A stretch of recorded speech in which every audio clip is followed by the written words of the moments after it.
Good morning and welcome to Worthing Baptist Church. This morning we're continuing our series, Nurturing a Christlike Culture. And this week we're looking at nurturing a culture of service. Sometimes in churches we think of certain kinds of service as ordinary and other kinds of service as extraordinary. But perhaps we need to rethink this a little, because in Jesus, extraordinary and ordinary come together. And the good news is the extraordinary God works through the ordinary, which means God can work through me, God can work through you. Before that, we're going to have another special interview this week with Ria, who is a newly qualified social worker working for the local authority, and she will be giving us an insight in what it's like to be her working during the pandemic, and we'll also find out how we can be especially praying for her at this time. But first, some verses from Isaiah chapter 42, verses 1 to 9. Here is my servant whom I uphold, my chosen one in whom I delight. I will put my spirit on him, and he will bring justice to the nations. He will not shout or cry out or raise his voice in the streets. A bruised reed he will not break, and a smouldering wick he will not snuff out. In faithfulness he will bring forth justice. He will not falter or be discouraged till he establishes justice on earth. In his teaching the islands will put their hope. This is what God the Lord says, the Creator of the heavens, who stretches them out, who spreads out the earth with all that springs from it, who gives breath to its people and life to those who walk on it. I, the Lord, have called you in righteousness. I will take hold of your hand, I will keep you and will make you to be a covenant for the people and a light for the Gentiles, to open eyes that are blind, to free captives from prison, and to release from the dungeon those who will sit in darkness. I am the Lord, that is my name. I will not yield my glory to another, or my praise to idols. See, the former things have taken place, and new things I declare. Before they spring into being, I announce them to you.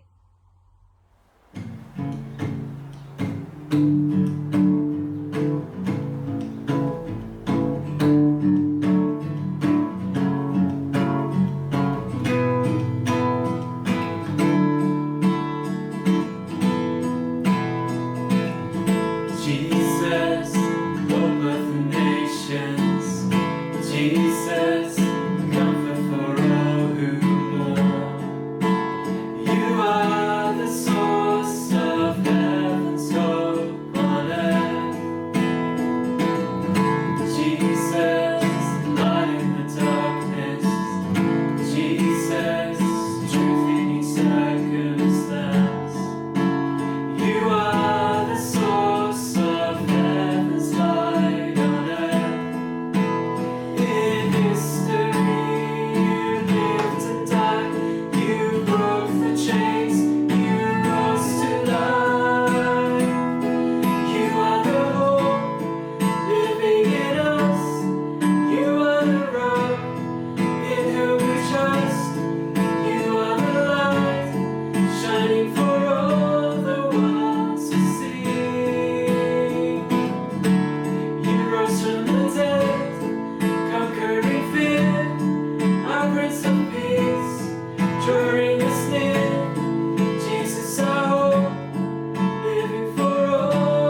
So thanks, Ria, for doing this so we can understand a bit more about your work and what it's been like working during the pandemic.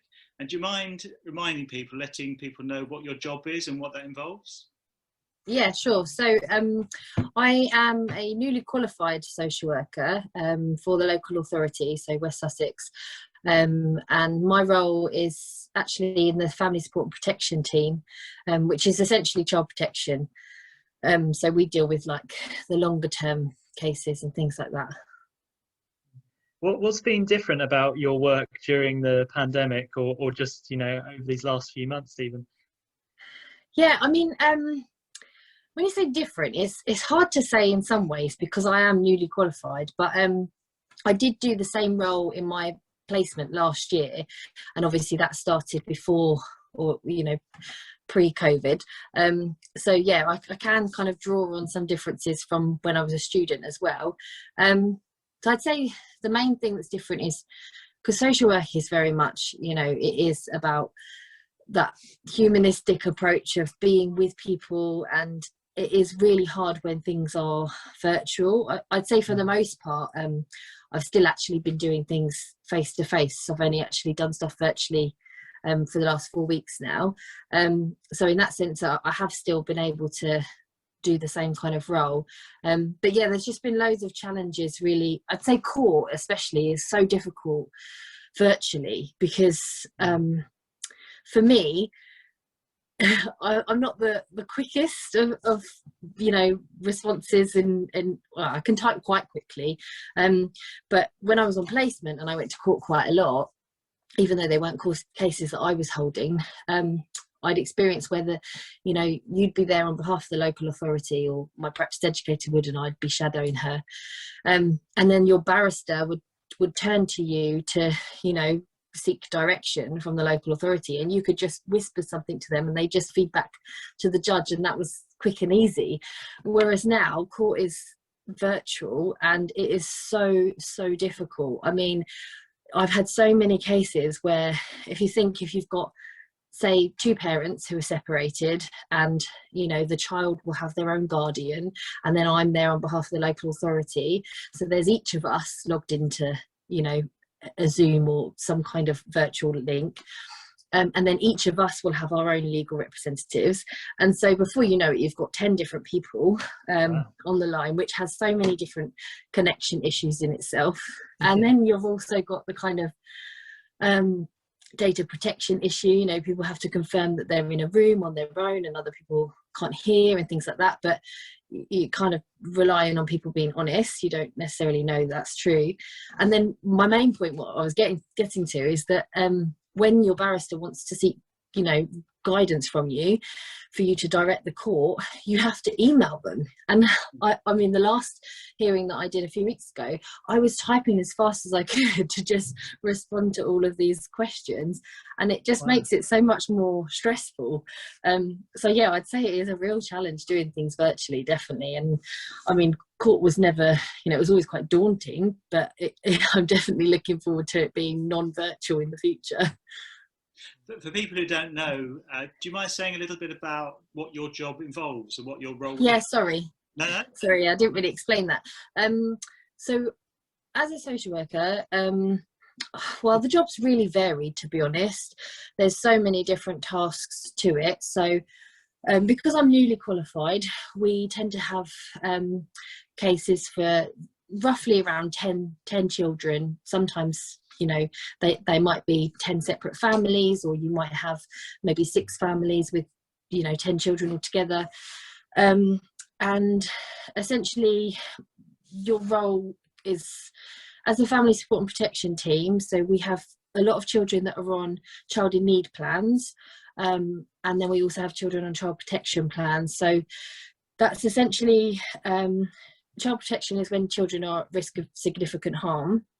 And so we would see them every 10 working days. So the role involves, seeing people face to face. You've got a lot of paperwork side of it, because unfortunately that's just the way social work is. There's reports for everything. You might have, generally my visits are about an hour, but sometimes they might be 10 minutes, but it might take an hour to write it up. And then, yeah, so you've got your actual face-to-face visits or virtual visits, and then you've got the write-ups of those. If they're on a child in need plan, then they have what's called a child in need review every 6 weeks. If they're on a child protection plan, it's the same kind of thing, but it's called a core group, and that's also every 6 weeks. And then there's just other paperwork and things that come into it. We do things like what's called a child and family assessment.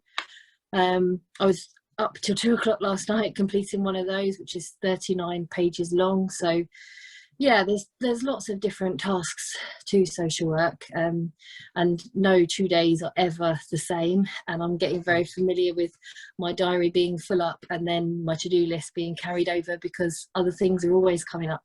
You get phone calls that you didn't expect, and you know, you're in child protection, you are working in crisis, so you get a lot of things come up that you can't necessarily plan for, and so it just means that you're always busy, and it means that essentially there isn't much of a work-life balance in some ways, because I suppose where it is high threshold stuff, everything kind of feels like it's a priority and it needs to be done now.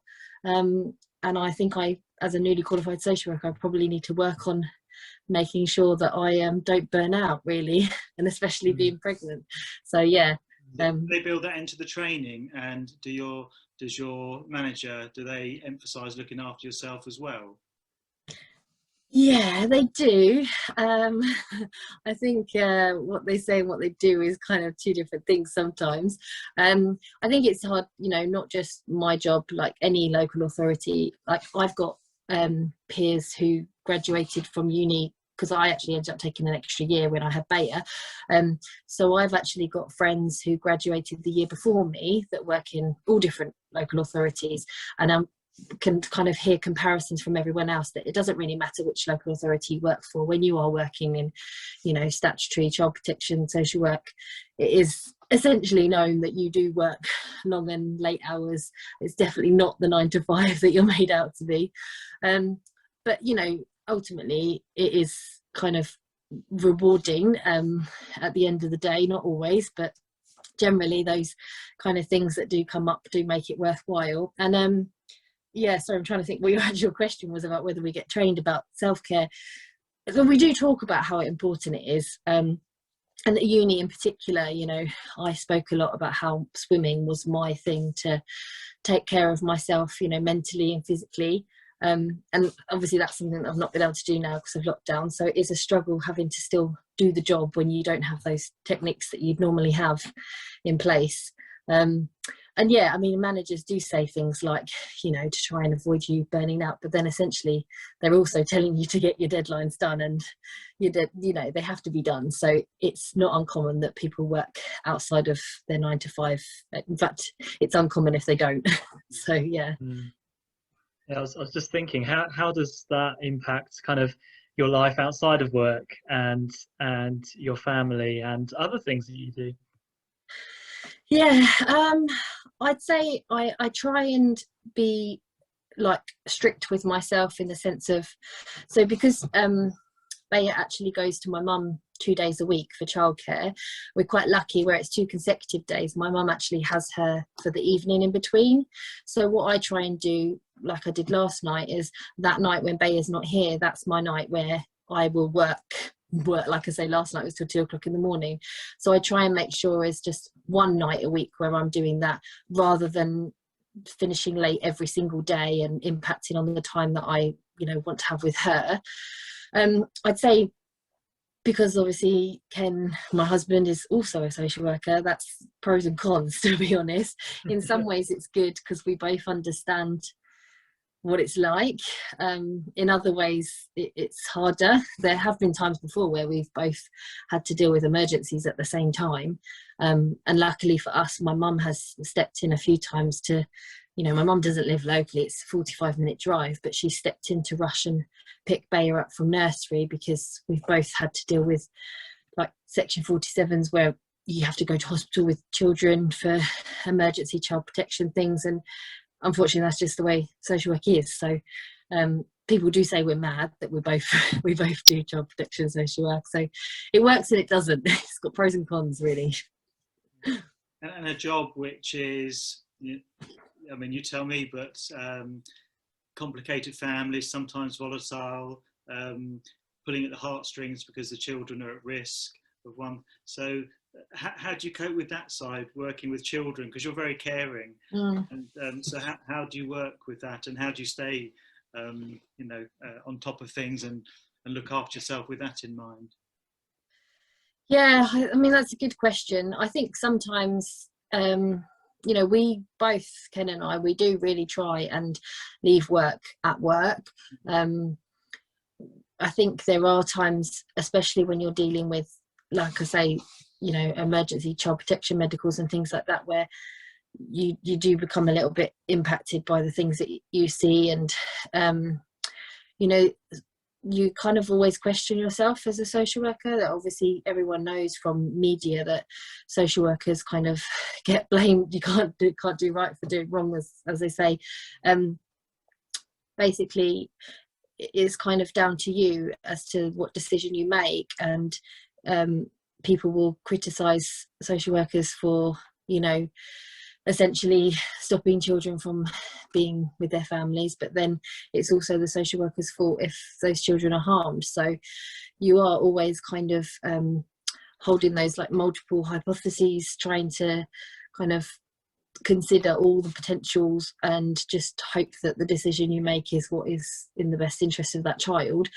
And I think that having a young child ourselves, it is quite hard sometimes, and it is hard, when you work with a child who is, for example, being subjected to abuse, and then you come home and see your own child and think, maybe compare that child and think about how you can't believe that someone would maybe do that.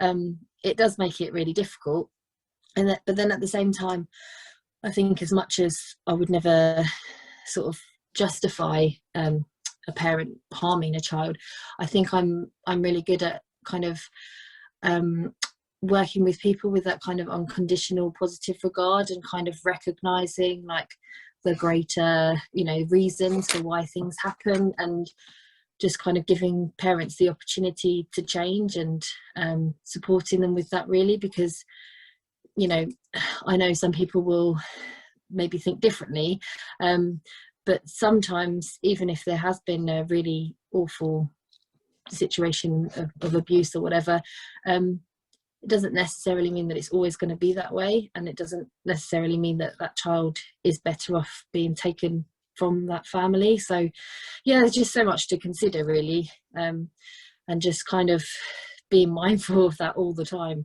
I don't know if that really answered your question, because it was more about kind of how I manage it when I come home, wasn't it? But I think sorry, I was just going to say that it's such a wonderful gift that you have, that you can be with people and not fall into, it's a rare gift, isn't it, that you can not fall into judging. You can try and understand, but also make tough decisions as well to work out what's best for the family and for the child. So yeah, I think just to acknowledge that it's such a responsible job, and your gift. We know you pretty well, and that you're the kind of person who could be alongside families. It's amazing. How can the church, now we know more about the challenges of what you do and the good bits, how can we be praying for you? Like I say, social workers do have a really bad reputation, unfortunately. The media doesn't paint a nice picture of us, and it is really, people often say to me, why did you choose social work? So yeah, I think for me, just kind of for people to kind of pray into that and recognize that social work isn't this awful these awful people who are out to get people. It is about supporting people and essentially wanting what's best for them, and yeah, just kind of praying into that, really, and just hoping that I think at the moment, where things have been virtual, and there's lots of other services that aren't working face to face, in some ways it has helped, it has improved that kind of relationship with service users and social workers, because we're actually doing things that so like for example, I've got a lot of cases where the health visitors are just visiting virtually, or the other services that would maybe do things. And now, because other people aren't able to do that, like I said, I'm working virtually now, but before we would be doing all sorts of things, be taking people travel warrants and food parcels and all sorts of jobs that maybe other people would normally help with. And I think it has in a way helped people to recognise that social workers are actually there to help. But yeah, kind of praying into that really, and just hope that maybe one day people might not, if when you tell them you're a social worker, you might not feel like you need to hang your head in shame, because that's really not what it's about. So yeah, it'll be good. It'll be good if people could recognise. I know you know this, but you absolutely shouldn't. It sounds like you need the wisdom of Solomon, and as you say, it's. Well, we recognise your integrity, and with all those tough decisions you have to make, that's all you can, or the best we can ask for. And can we thank you so much for sharing this? And it gives us all so much. Thank you. To know how to pray for you and for the profession and for the family. Thank you. So thank you very much. Thank you. Thank you for listening to me ramble.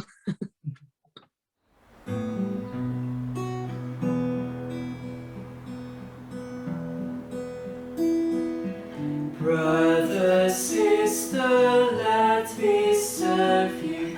Let me be as Christ to you. Pray that I may have the grace to let you be my servant too.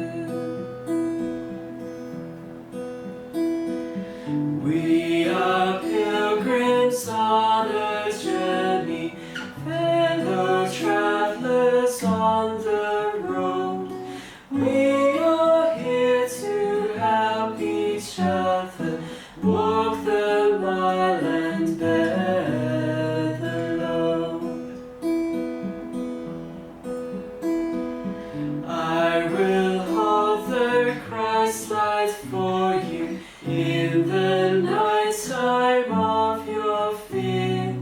I will hold my hand out to you, speak the peace you long to hear.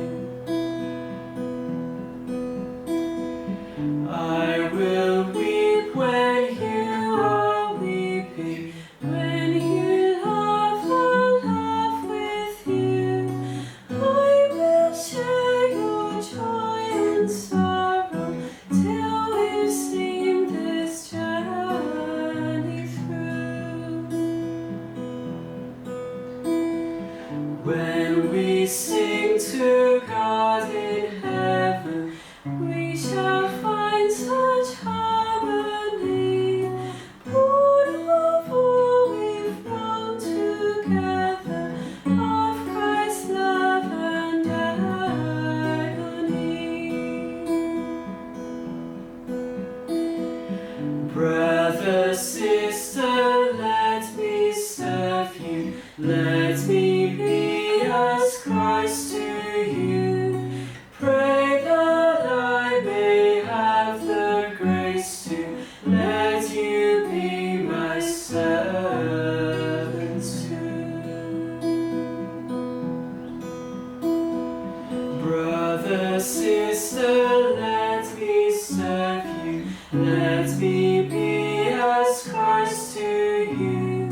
Pray that I may have the grace to let you be my servant too.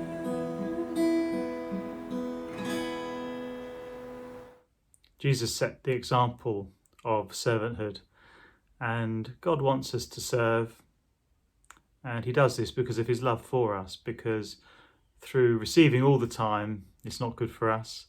To receive is good sometimes, but also it's good to give in so many different ways. So as we lift up our offering, our financial giving this morning, we're going to think and pray about how we can serve others in a variety of ways. However old we are, however young we are, whatever our gifts are, whatever our weaknesses are. So let us pray. Dear Father, thank you for all that you have given us. Thank you that you showed us through Christ that the heart of God is a servant heart. Thank you that you call us to grow more like him, and in that you also enable us to become more like him through your Spirit. Lord, with service in mind, help us know what healthy service looks like, both in a church, through a church, and in all of our daily lives as well. Pray, Lord, that you help us all to have that balance of being able to receive, the humility to receive, but also the love to serve others in big ways, in little ways. And for those who might think that they are not strong enough, not gifted enough, haven't got enough time to serve, may you help us see the little ways, the ways we can do things in your strength as well, rather than our own. Lord, I guess what we're saying is, may you transform our hearts so that we, like you, have a servant heart, that we may know what service looks like and that we may be motivated to serve other people.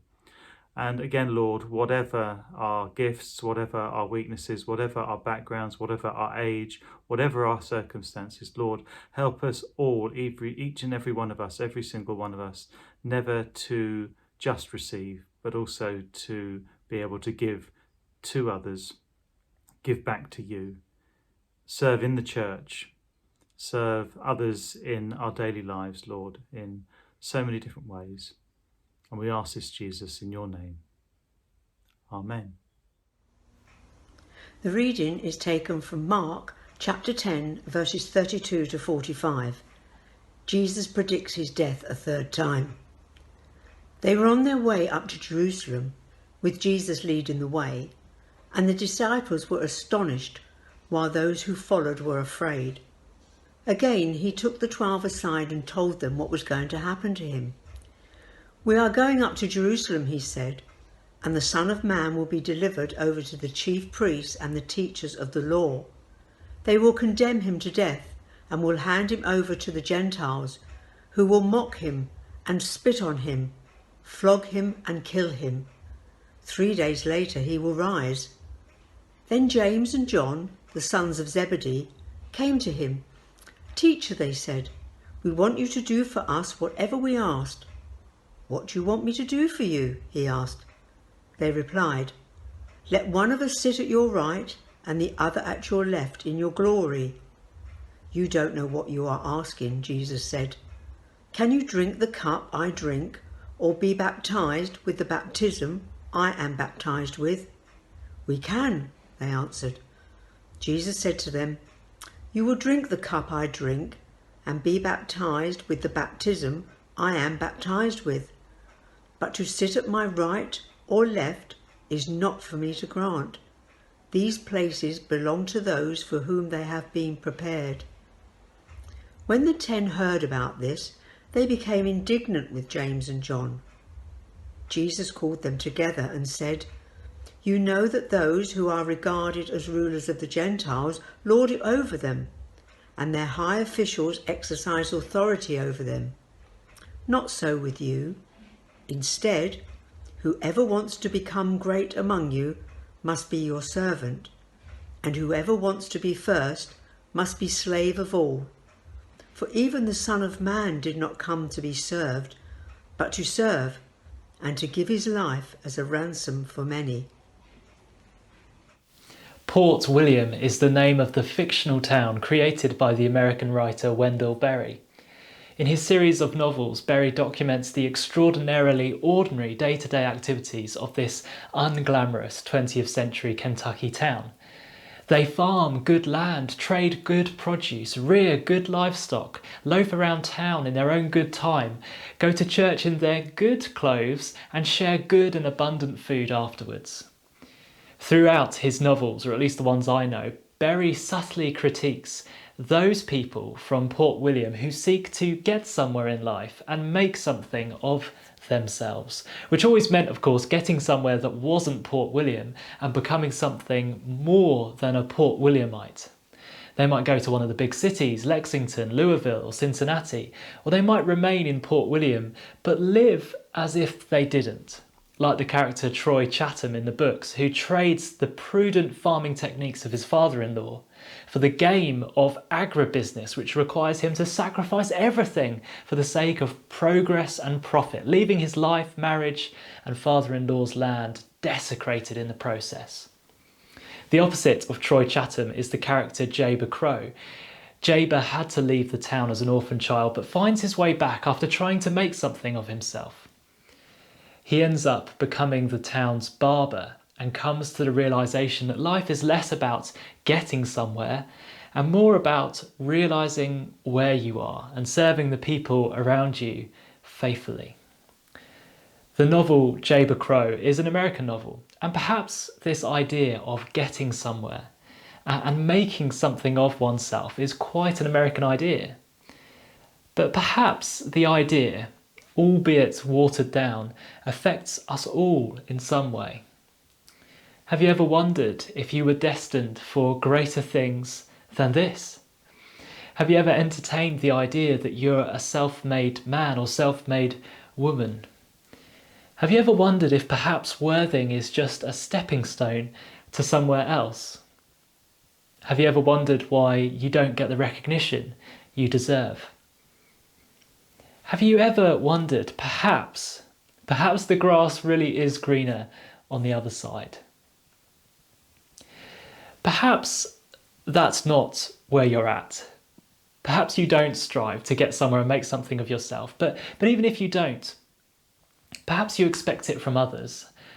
I'm part of a generation called Generation Y, also known as millennials. We were born between 1981 and 1996, so the youngest of us are 25 and the oldest are 40. And most of us were told by our parents that we could be anything we wanted to be if we worked hard enough. We could make something of ourselves.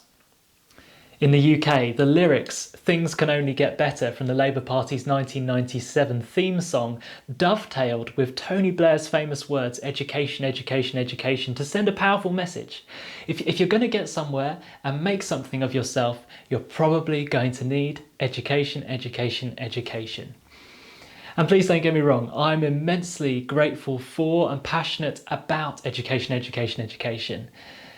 But I'm also grateful that it has brought me back to this area and to you who couldn't care less about my Oxford degree. It's very humbling. In your eyes, I'm simply Peter, who was born in Southlands Hospital, grew up in Lancing, went to school and church in Worthing, and is now one of your ministers, and that's that. And so for me, being a minister at Worthing Baptist Church is a slow realisation, like that of Jaber Crow, that I already am somewhere, and that there are more important things in life than making something of myself. But I'm still working all of this out, and I'm still coming to terms with where I am, and indeed who I am. How about you? Do you already know that you are somewhere? And this is not to say that there are not good reasons for leaving a place. There are. Nor that we should suppress ambition. Please don't do that. But it reminds us that if we always have our eyes fixed on somewhere else, we can miss all the beauty and goodness around us here. And if we always have our eyes fixed on who we might be elsewhere in the future, we can miss who we are for those people around us today. And so the character Jaber Crow reminds me to be here while I'm here. Jesus had two disciples who wanted to get somewhere and make something of themselves. They were called James and John. They came to Jesus and said, "Let one of us sit at your right and the other at your left in your glory." Basically, they're asking for a promotion. And at least it's not as bad as in Matthew's Gospel, where it's their mother who asks Jesus for the promotion. Imagine that. We want to be the second and third most powerful people in the universe. Mum, can you talk to Jesus for us? You know, it doesn't sound very convincing, does it? Just before this, Jesus had explained to his disciples that he was going up to Jerusalem to undergo great suffering, ridicule and death, and then rise from the dead. Clearly, James and John had focused on the resurrection part, and I think most Christians today are the same. We focus on the victory, the triumph, the good feelings, the power, not the participation in Jesus' suffering. We like Easter, not Lent. We like praise, not confession. We like the major key, not the minor key. So Jesus asks them if they will follow him into suffering. Can you drink the cup I drink, or be baptized with the baptism I am baptized with? And they reply, we can. To which Jesus replies, you will, but to sit at my right or left is not for me to grant. So here are James and John seeking to get somewhere and make something of themselves. And Jesus says, I can't promise you seats of honour, but I can promise you suffering. Imagine if you heard that from Jesus and you were in the position of James and John. Not quite what you'd want to hear. Anyway, at this point, we hear that the remaining 10 disciples had become indignant with James and John for trying to reserve the best seats next to Jesus. How dare they presume to sit with Jesus in his glory? Who do they think they are? Better than us? Jesus' deputies? Our masters? This disruption of relationships is a common byproduct when one or two people from a group of peers appear to be getting above their station. We might think of the story of Joseph in the book of Genesis. Joseph was his father's favourite child, and so he got given a coat of many colours, which made his brothers hate him. Then one day he dreamt that his brothers would one day bow down to him, which of course made them hate him even more. And so one day the brothers sold Joseph into slavery and told their father he'd been killed by a wild animal. Perhaps something like that could have happened to James and John if Jesus had not used this as a teaching opportunity to show them what real greatness is all about.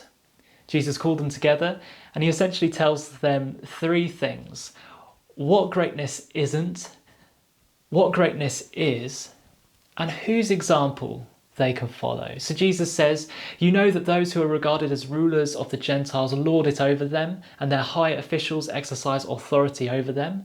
Not so with you. Instead, whoever wants to become great among you must be your servant, and whoever wants to be first must be slave of all.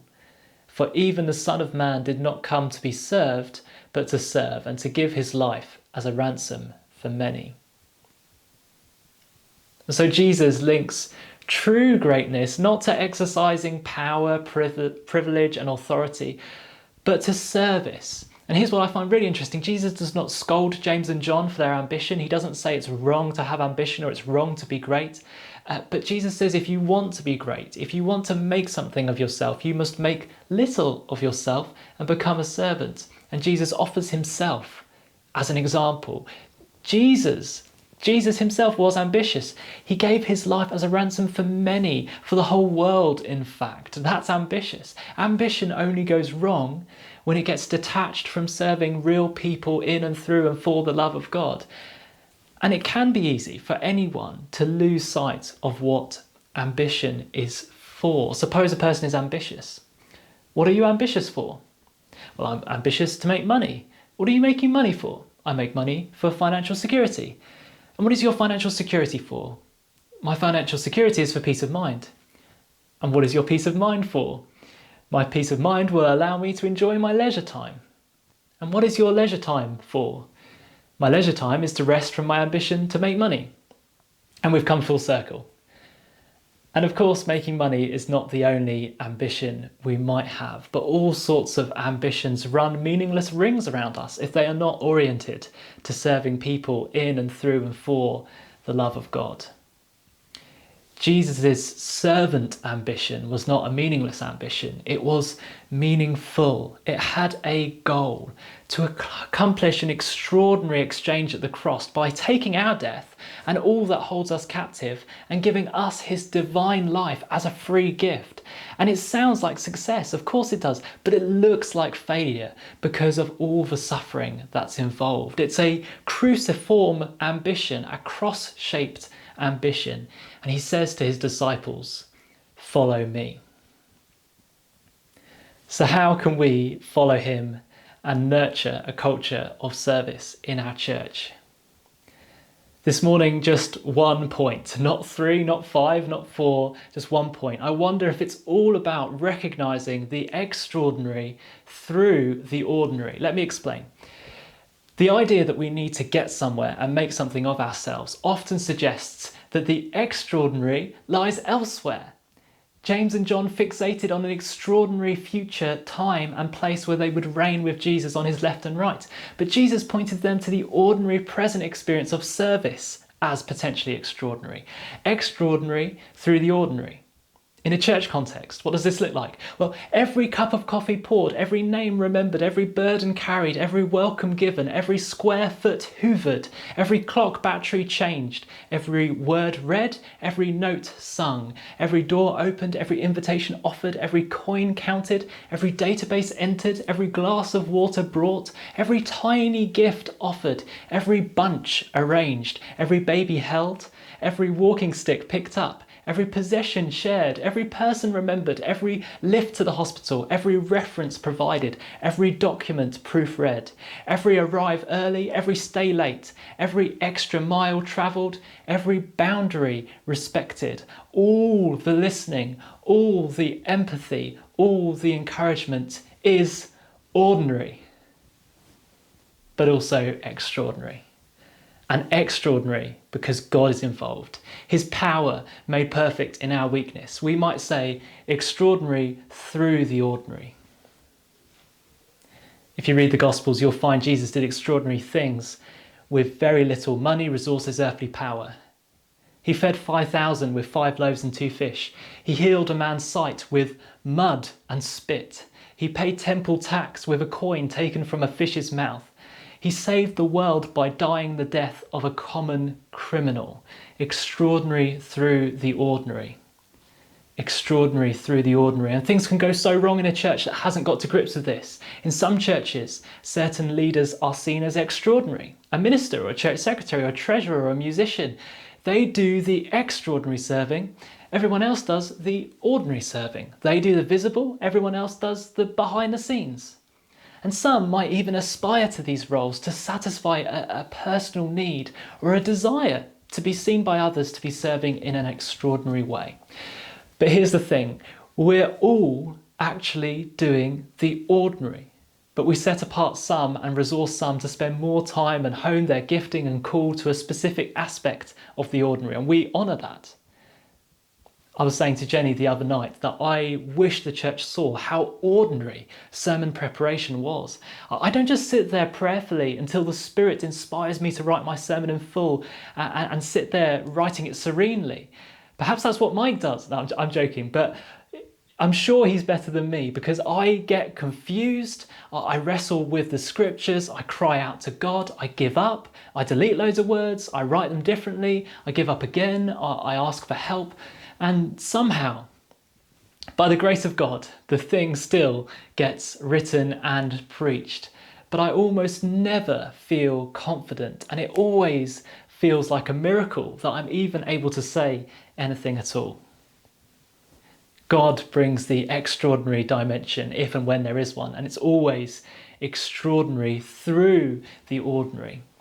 Mike and I always say that there are some things they could never teach you at theological college, like how to change a projector bulb when there's no safe place to rest the 20-foot ladder, or how to get mushed mince pie crumbs out of church carpet, or how to get out of a baptistry with dignity after you've completely ripped your trousers baptising someone. Yeah, that actually happened to me. That's when I knew that I'd got somewhere and made something of myself. Anyway, I just mentioned that last one for fun, but I'm trying to say that it's often in the ordinary aspects of church life that God seems most close. People encounter the extraordinariness of God through your ordinary service. At secondary school, my head teacher would go around the school at break times and lunch times with litter pickers and a bag of rubbish. And I remember thinking this was bizarre at the time, almost undignified. When picking up litter, he would say hi to pupils by name, and it was noticeable when his successor came and didn't carry on that practice. As a teenager, it just simply looked like he was keeping the place tidy, doing what was ordinary. But now I see that he was following Jesus. He was making connection, being present, letting pupils know that they were seen and known, and all of that was very extraordinary, but extraordinary through the ordinary. And just going back to that Wendell Berry book I mentioned at the beginning, Jaber Crow originally believed that he was called to be a pastor, but he dropped out from training and ended up being a barber. But the whole twist of the book is that Jaber was more of a pastor through his barbershop than any preacher doing a 2-year stint in Port William. Again, extraordinary through the ordinary. To draw this together, imagine if we understood that life is less about getting somewhere and more about realising where you are and serving the people around you faithfully. Imagine if we made something of ourselves by making less of ourselves through service inside and outside of the church. Imagine if we were honest with ourselves about how ordinary life in church is and stopped dividing service up into ordinary and extraordinary. Imagine if we trusted and opened ourselves even more to the extraordinary God that works through our ordinary acts of service. I believe that the more we get a vision for this extraordinary God working through our ordinary service, the more excited we will get about serving, because we'll realise that we are not the limit. Our circumstances are not the limit. Our resources are not the limit. Even our excellence is not the limit. Imagine if we gave our absolute best and let God's power made perfect in our weakness do the rest. Amen.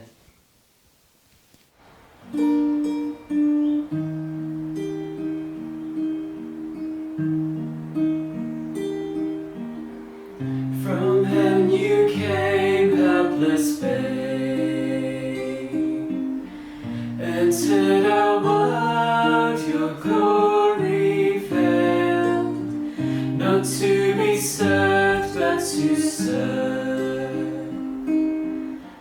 and give your life that we might live.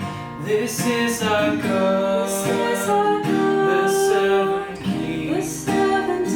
He calls us now to follow Him, to bring our lives a daily offering of worship to the servant King. There in the garden of tears, my heavy load He chose to bear. His heart with sorrow was torn. Yet not my will, but yours, He said. This is our God, the servant King. He calls us now to follow Him, to bring our lives a daily offering of worship to the servant King. To see His hands and His feet,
join us for the Q&A session on Facebook Live after the service in about 10 minutes time. That's where Peter and I will reflect on this service and think about the sermon, and also respond to any comments or questions that people might have. So give it a go, and be good to see you there. And may the peace of the Lord Christ go with you wherever he may send you. May he guide you through the wilderness and protect you through the storm. May he bring you home rejoicing at the wonders he has shown you, and may he bring you home rejoicing once again in through our doors.